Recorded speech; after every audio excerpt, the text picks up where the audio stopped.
Ever opened a sewing pattern and thought, what on earth am I looking at? This is where most people get overwhelmed, but it's way simpler than it looks. This video is part of my How to Read a Sewing Pattern class that I teach to my students. So you're getting a real behind the scenes lesson here. So now, let's get an overview on all these pattern markings and what they mean.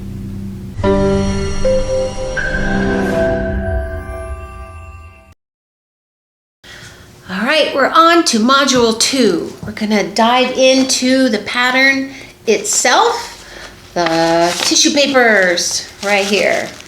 When you open these up, they look a little intimidating. Yes, all on a big sheet like these. How do they print these? I don't know, some big presses. They're noisy. They have a lot of lines on them, a lot of writing on there, a lot of information. Good thing is some of it's in different languages, so that's good. But there's a lot of little symbols on here and notches and circles and sizes. And once you learn what they're all about, it doesn't look so intimidating. So how we're gonna start this is I'm gonna break down the symbols. I have a sheet like this of what all the symbols mean on the pattern itself. And we'll go over grain lines are, zipper markings, the notches are real important. And on your sheet, the 20 things right here, I have the videos that will be good for us, the grain lines in fabric. To me, it's one of the most important lines on a pattern, because if you don't cut it on the grain, if you don't cut it right, all the beautiful sewing that you do is kind of pointless because it just doesn't fit right. Fabric is in control here. And if you don't know how to work with the fabric and what the grain lines are, it's just not going to turn out so good. It's going to not fit good. You're going to have puckers and lines all over things. So very important to watch the grain lines. I have a video on that. It's called Sew Bit number 18, Grain Lines and Why They Are Important. And we're also going to go over notches and circles, what they're used for. That was Sew Bit 17. We'll be also going over finished garment measurements. I'm going to go over that a little bit more on the pattern itself, where they write it on there. And what is wearing and design needs, I'll go over that a little bit more. I have a fit formula that I give to my students to just figure out what pattern size they would do, and then how the pattern is all going to fit.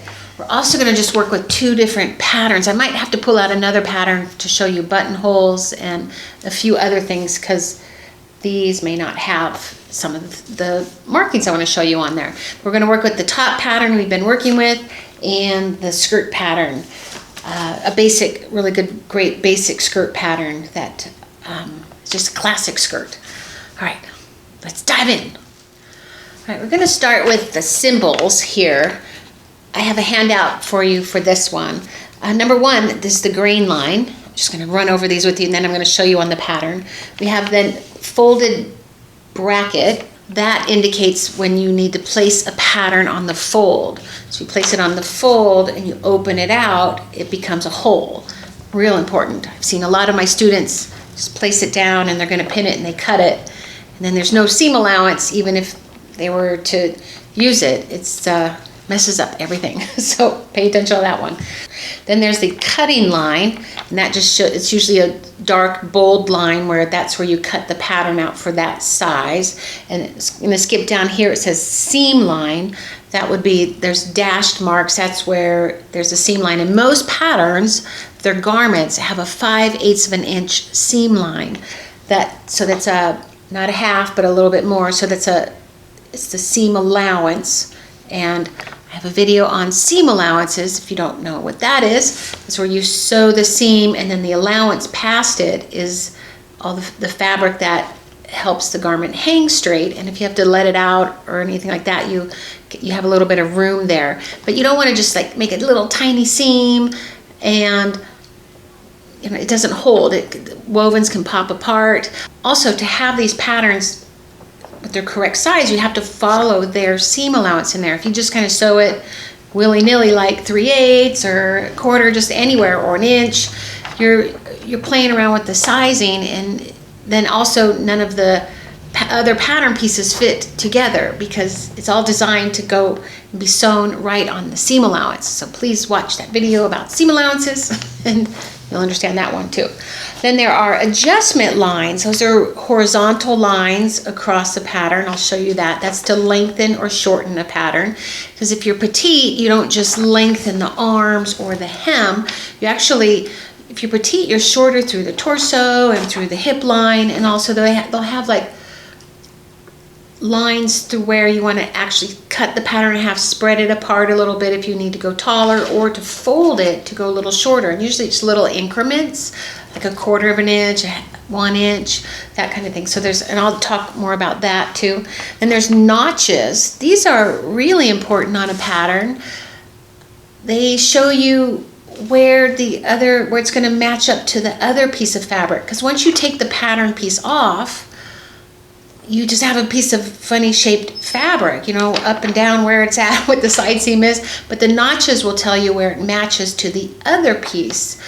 The notches come in, there'll be a single notch, a double notch, and then there's triple notches.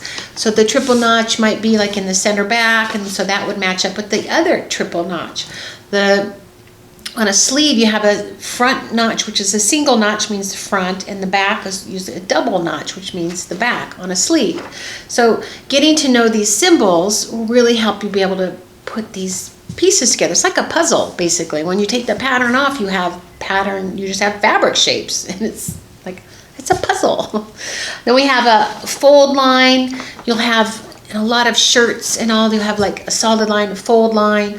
That'll tell you like where you gotta, there's many ways. On shirts, like the center front, there'll be a fold line, and like where to put the interfacing to that mark, where to fold it. Those are pretty important. You got to pay attention to those. Then there's darts. Now darts I have a video also on darts, how to mark them, how to sew them. Those are, if you take a square piece of fabric, say you take a square piece of fabric and your waist is 10 inches smaller than your hips, you got to tuck that fabric in a little bit. So you would be like a little dart. You sew it, and then it moves the fabric in. It shapes the fabric. So darts are very important.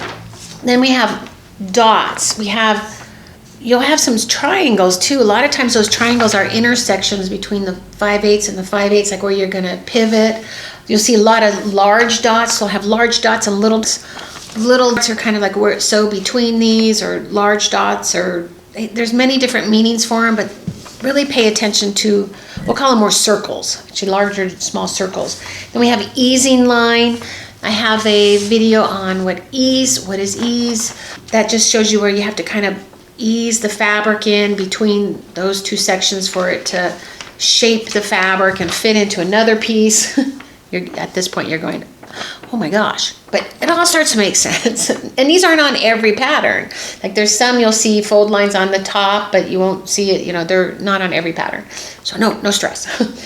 Gathering lines, that's similar to ease lines. That's where you would do 2 basting stitches and pull the threads to gather it. You can do that in a skirt. You gather that to pull fabric together to fit in a waistband. You do it in a sleeve, like a puff sleeve, that kind of thing. I have a few videos on that.